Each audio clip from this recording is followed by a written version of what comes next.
Today's lecture is called The Game of Life, dated March 7th, 1969. The game of life is played within the framework of certain rules, and any violations of those rules carries a penalty. You and I are playing this game from morning to night and should therefore learn its rules in order to play it well. Ecclesiastes gives us this rule: even in your thought, do not curse the king, or in your bedchamber, curse the rich. For a bird will carry your voice, or some winged creature tell the matter. And Mark gives us another as, whatever you desire, believe that you have received it, and you will. If you must believe you have received your desire in order to attain it, then you must start your game by believing it is finished. You must feel yourself into and partaking of your goal, and you must persist in that feeling in order to achieve it. Now, another rule is said in this manner: cast your bread upon the water, and you will find it after many days. In other words, do not be concerned as to how it is going to happen. Just do it. This statement hasn't a thing to do with doing good as the world defines the word. Jesus was a carpenter. The word means one who produces from seed, as a flower, a tree, the earth. The prophecy of the Old Testament is the seed which a carpenter called Jesus brings to birth. He comes not to abolish the law and the prophets, but to fulfill them. The word bread in that statement, cast your bread upon the waters, means to devour, to consume. Water is a euphemism for semen, that living water which carries the sperm of man. The creative act is psychological, not physical, yet the intentions are the same. You must cast your bread upon the waters with passion. You must be consumed with the desire and literally on fire with love for its passion. For an intense imaginal act will always draw unto itself its own affinity. Winston Churchill departed this world a very successful man. However, during his life he had many failures. Then one day he made this discovery, which changed his life. These are his words: the mood decides the fortunes of people, rather than the fortunes decide the mood. Let me put it this way. The game of life is won by those who compare their thoughts and feelings within to what appears on the outside. And the game is lost by those who do not recognize this law. Being consumed by anger, they see no change in their world. But if they would change their mood, their circumstances would change. Then they would recognize the law behind their world. There were those who are depressed all day long and remain that way all of their life.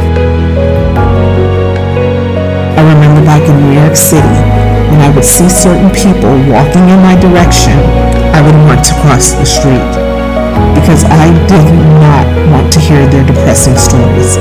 They would spend hours telling about their wife or their husband or their children or their grandchildren, and each story geared to depression. Never changing their mood, their world never changed. Seeing no change, they would not recognize a law between the inner world they maintain and the outer world of response. But if you apply this law, you can predict your future. Feel a new mood rise within yourself. Sustain it, and soon you will meet people who embody this new state. Even inanimate objects are under the sway of these affinities. In a certain mood, I have gone to my library and removed a book I have not touched in years. And when I casually open it, I find confirmation of my mood. A table, though remaining the same, will be seen differently based upon your momentary mood, for everything reflects it. It is your mood which decides your fortune, not your fortune that decides your mood. People feeling poor attract poverty, not knowing that if they felt rich, they would attract wealth. In the book of Proverbs, it is said, "The spirit of man is the lamp of the Lord." Now, the lamp of the Lord is the light of the world. We contain that light, and nature, the genie, is our slave, fashioning the world as our mood dictates. By nature, I mean all of humanity, the animal, plant, and mineral world. In fact, everything that appears on the outside is a slave of this lamp. Fashioned from within, this slave will fashion your world to reflect your thoughts, and no power can stop that fulfillment. Become aware of what you are thinking, and you will recognize a law between your mood and your surrounding circumstances. Then you will predict with certainty, because you know certain events, being in harmony with your mood, must appear. Everything, whether a living being or an inanimate object, such as a book, must appear to bear witness to your mood. Now, in order to play the game of life, you must know what you want to replace what you have. When you know what it is, you must assume the feeling that you have it. Although your reason and senses will deny its existence, persistence will cause your assumption to harden into fact and objectify itself upon your screen of space. Play the game this way. You may think it doesn't work, but that's because you haven't tried it. You may believe the idea is stupid, but I tell you, the mood decides your fortune. Believe me, for I have proved this principle over and over again in my life. It was Winston Churchill who galvanized the Western world by putting his words into practice. In spite of the horrors and bombings in London, Mr. Churchill sustained the mood of victory and even in the darkest days, he would not waver.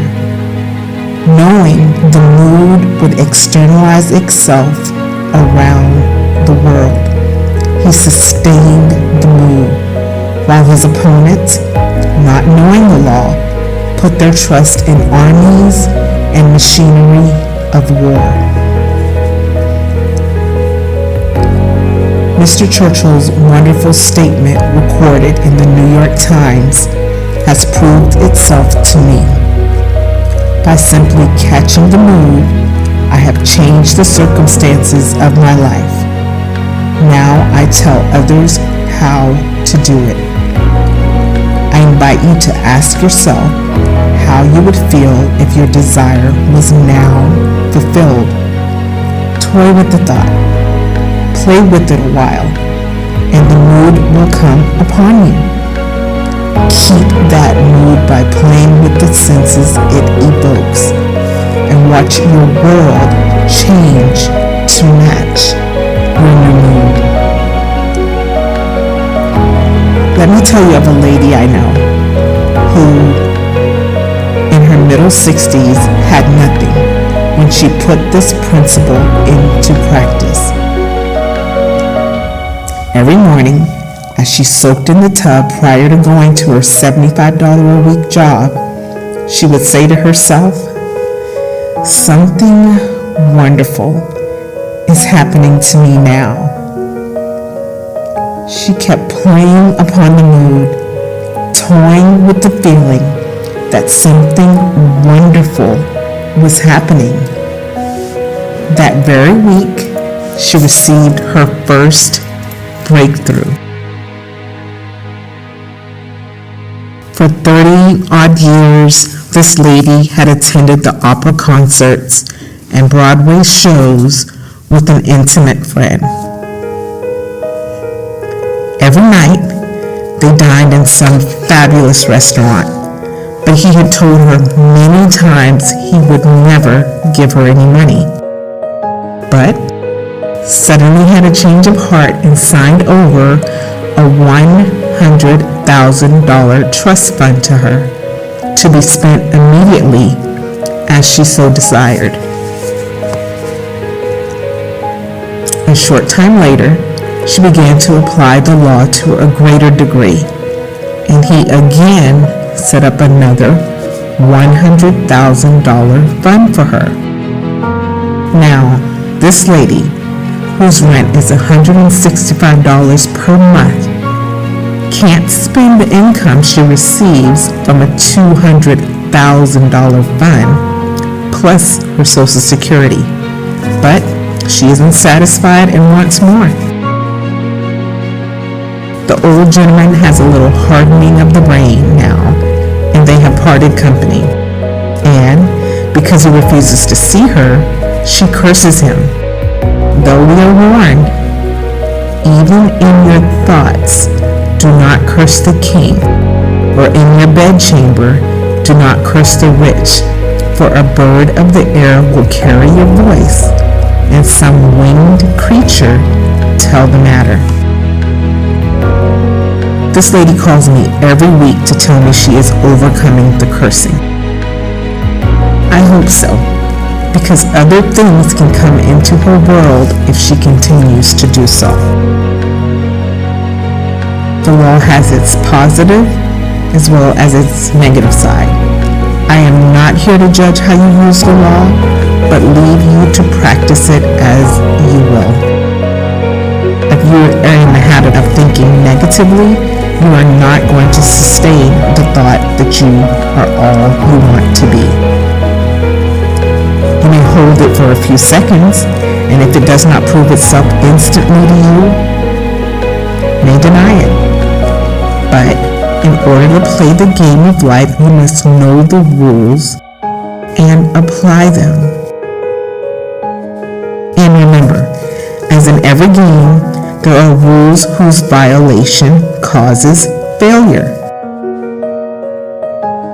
You cannot deceive yourself, for God is not mocked. As you sow, so shall you reap.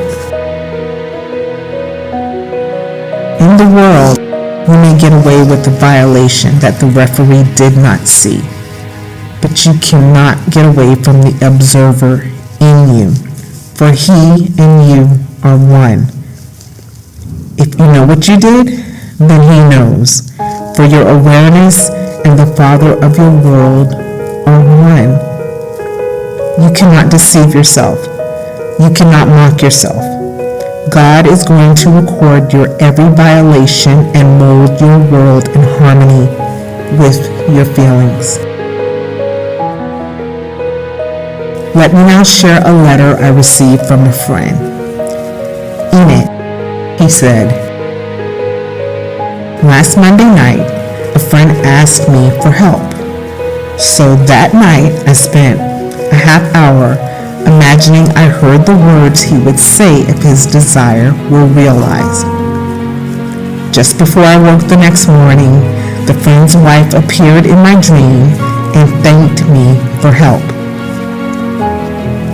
Then Thursday evening, while enjoying some music in my living room, my friend appeared in reverie. Speaking with authority, power, and joy, he used the identical words I heard when I imagined him confirming the fulfillment of his desire, and I felt the thrill of completion. It is my hope that confirmation will come in the immediate present, and my friend will hear the man tell him in person of the fulfillment of that imaginal act which was set on fire by his friend."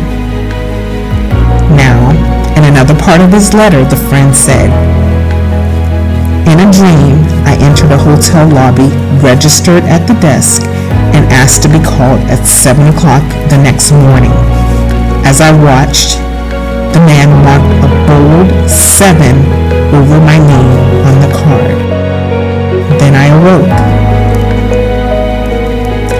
This is a marvelous vision, as 7 is the numerical value for spiritual perfection.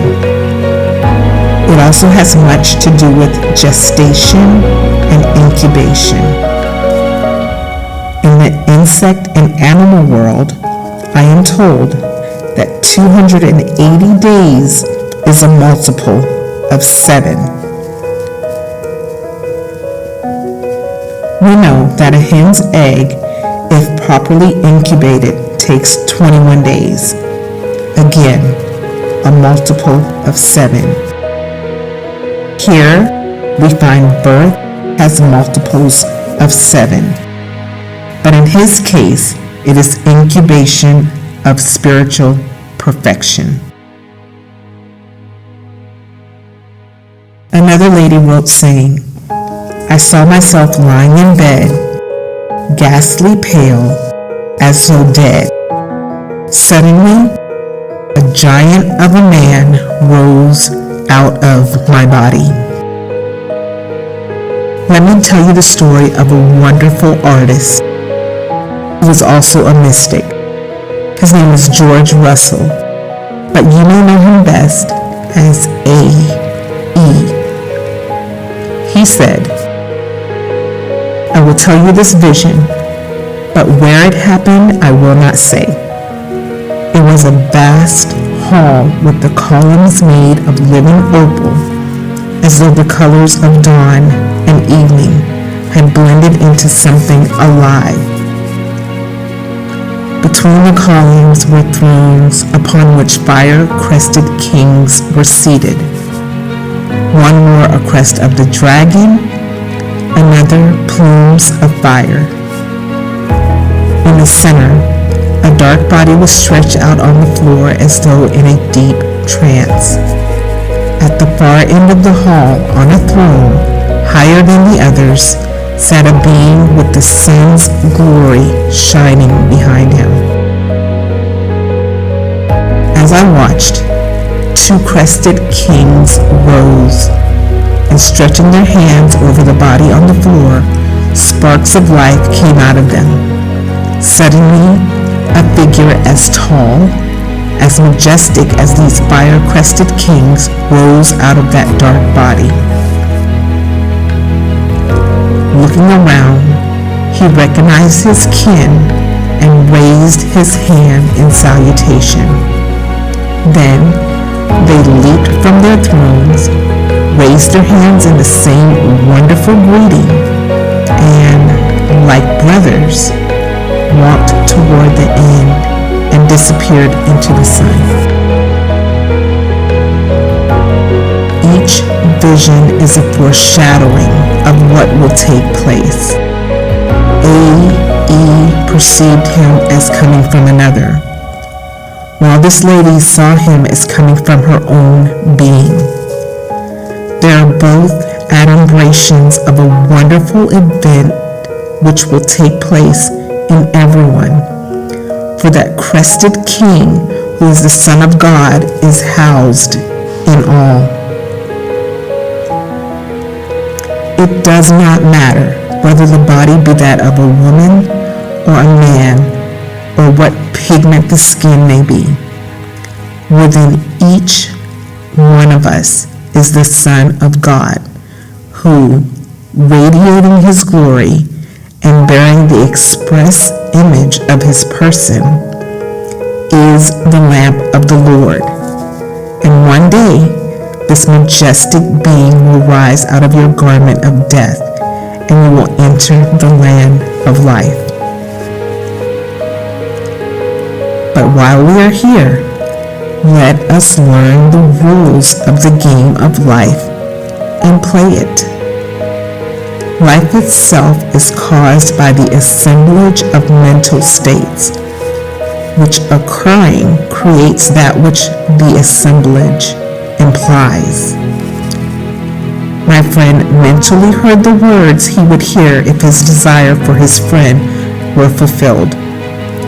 Its assemblage occurring within him created the event to be played out in the game of life.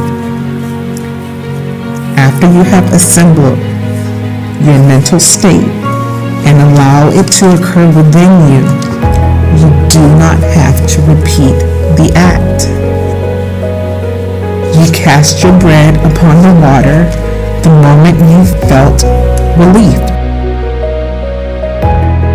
After you have assembled your mental state and allowed it to occur within you, you do not have to repeat the act. You cast your bread upon the water the moment you felt relief. Although you do not have a physical expression in a sexual manner, relief is possible. And of all the pleasures of this world, relief is the most keenly felt.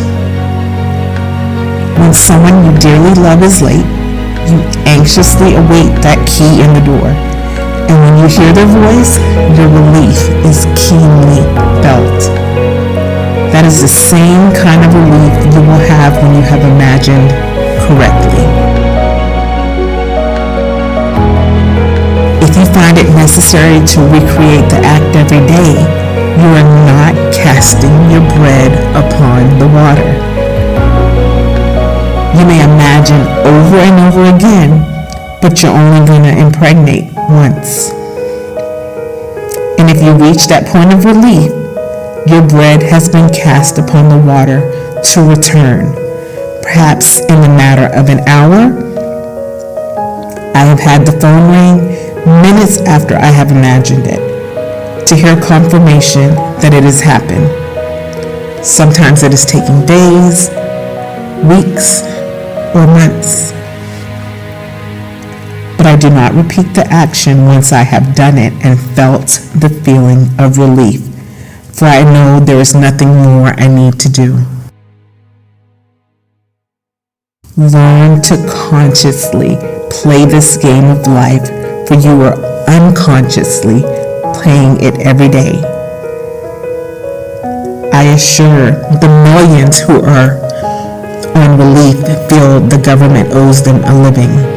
But there is no government, only we who pay taxes. The government has no money and can only give what it takes from our pockets. Those on relief are complaining, claiming they are not getting enough out of our pockets, and that mood persists throughout their day. Their mood never varies, so they see no change and recognize no law between the mood they are sustaining and the outer world they dislike. If they were told that their mood was causing the phenomena of their life, they would deny it.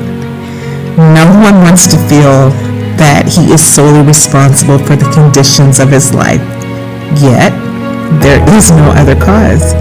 God is the only cause, and he is man's own wonderful human imagination. When I speak of imagination, I am referring to God in you, of which there are two sides, imagining and contacting. Contacts are what imagining is all about. When you imagine, you contact a feeling, and the feeling you imagine, you create. You are the same God who created the world and all within it. But while you are clothed in a garment of flesh and blood, your power is keyed low. I do hope you understand the rules of the game of life, and because there is a positive as well as a negative rule, I urge you not to curse anyone. Ecclesiastes use the words king and rich because they are the ones most often envied. A person need not to be a millionaire, however, to be envied. He could simply be a little bit better off than another. Someone can live in a better neighborhood or pay more rent or maybe even go to a better restaurant or buy better clothes to be envied. So, we are warned not to curse the king or the rich in our thoughts, for they cannot be concealed. All thoughts are completely one, and by a law divine, they mingle in one another's being. Awareness seems to be scattered as everyone on the outside is aware, but no one needs ask another to aid in the change of his world if he changes it on the inside.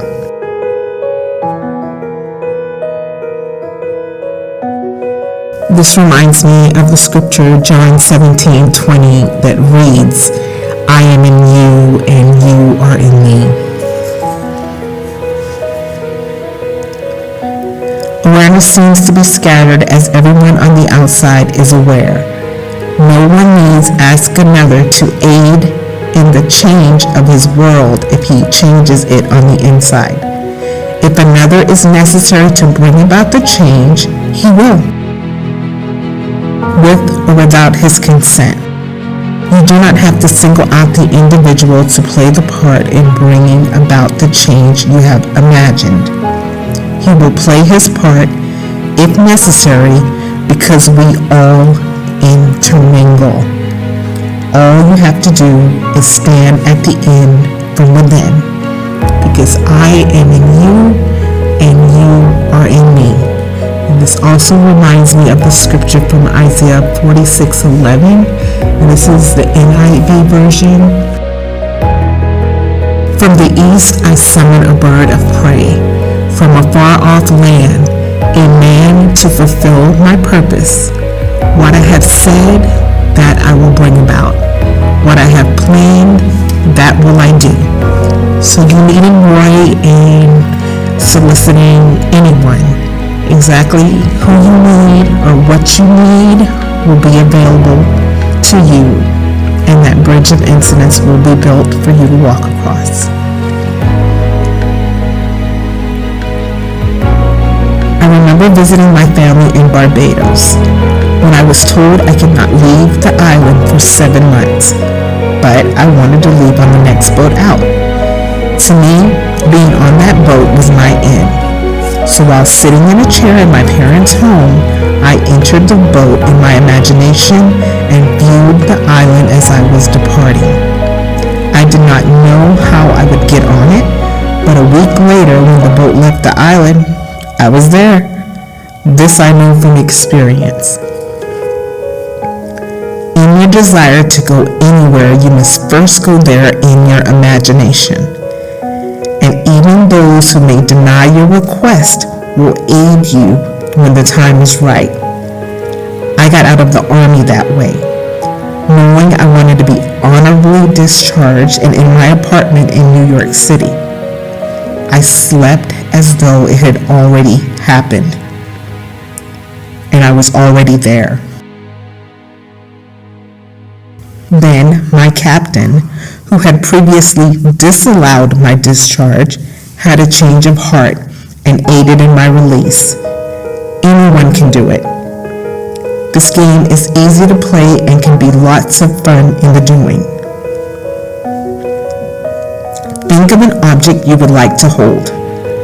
Think of a place you would desire to be. Then find an object in that room and feel it until it takes on sensory vividness. Don't make it a lamp, but that lamp. Don't make it a table, but that table. Sit in that chair until you feel the chair around you. View the room from that chair and you are there, for you are all imagination and must be wherever you are in your imagination. Now cast your bread upon the water by feeling the relief of being there. And let your genie, who is your slave, build a bridge of incense over which you will cross to sit in that chair, hold that lamp, and touch that table. Everything you need for this to be fulfilled will be provided you. In Genesis, the story is told of Isaac, who was unable to see but capable of feeling, calling to his son Jacob, saying, "Come close, my son, that I may feel you. Your voice sounds like my son Jacob, but you feel like Esau." At that moment, Jacob, the imaginary, purely subjective state, possessed the qualities of Esau, the objective world. So Isaac gave the imaginary state the right to be born. As Isaac, you can sit quietly with your imaginary hands. You can feel the difference between a tennis ball, a baseball, a football, and a golf ball. And I'd like for you to take the minute to do just that. Imagine that you have each of these different kinds of balls in your hand. Can you not sense, can you not feel the difference in these balls even though they are not physically there in your hand? If they are nothing because they are subjective and not objectively real to you at the moment, then you could not discriminate between them. But if you can feel the difference between these so-called unrealities, then they must be real. Although not yet made objective to your senses, the moment you give them reality in your mind's eye, they will become real in your world. Try it just for fun. Take an object and thank the being within you for the gift. Then thank the one on the outside, for within and without are vicarious, as is life. For by observing an odor, a look, or a feeling within, you will discover you are life itself. Yes, life is a game. Paul calls it a race, saying, "I have finished the race. I have fought the good fight, and I have kept the faith." I call it a game. Both are competitive, but the opposition is within self and not with another, for there is no other. I am in you, and you are in me. Do not try to get even with another. Grant him the right to use the same law to achieve his goal, even though it may be similar to yours.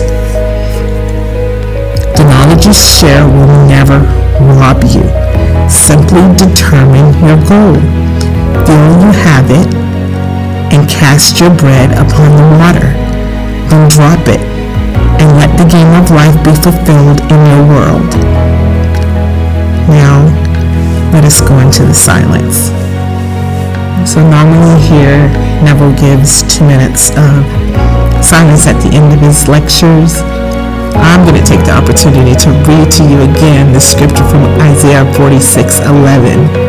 So this ties in to how whatever's needed for that bridge of incident that's to be created for you to walk across to where you reach your desire, your goal, the thing you're manifesting, is tied with this scripture. And so Isaiah 46:11 from NIV version again says, "From the east I will summon a bird of prey, from a far off land a man to fulfill my purpose.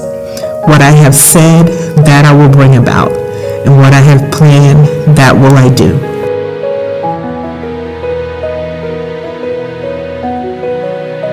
Thank you for listening, and until next time, be well.